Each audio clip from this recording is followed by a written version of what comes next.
Hi, today I think I'm going to talk about the English or British public schoolboy system, whereby nonce after nonce, and in this case century after century of nonces are produced. And we need to ask the question, why is this? Why do these places, such as the epitome of British noncery and one of the main producers, Eton College, churn out these creatures year after year and inflict them on the British people and the world in general? They're everywhere at the moment, doing their thing, getting up to nonce-like things. So let's just think of an example. Let's go to what was considered by lots as the top of the tree, i.e. the Windsor family. So we have Harry and his partner Meghan and their son, Prince Delroy of Peckham. He turns up at Eton College, his first day there. He's just standing there looking about, wondering what's going on, and all of a sudden another young person dressed in a dicky bow and a long-tailed coat sidles up to him and says, "Hello, do you fancy a game of rugger?" What is that young person going to think? Because that is the beginning of the initiation. So when we think of these public school boy, let us say, candidates for the British system, for the British establishment, for the Westminster noncery, and all those other places that they feel as though by birth they're entitled to be a part of, why do they proliferate so much? Why are there so many of them? Why, after centuries of these people being inflicted upon us, we tolerate it? We accept that they have an entitlement to get into the establishment, run our lives, even though they're perverted nonces. You have to think about this. I'll give you an example.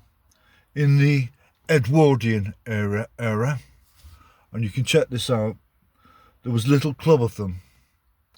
Little club of, I don't know what the correct term for a gathering of public schoolboy nonces is.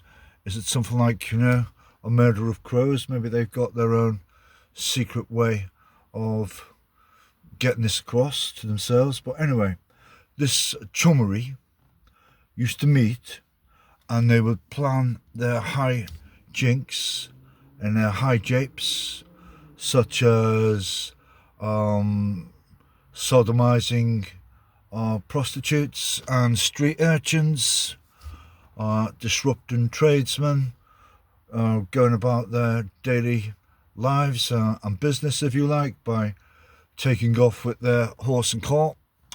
All sorts of jolly little capers were fought up by them.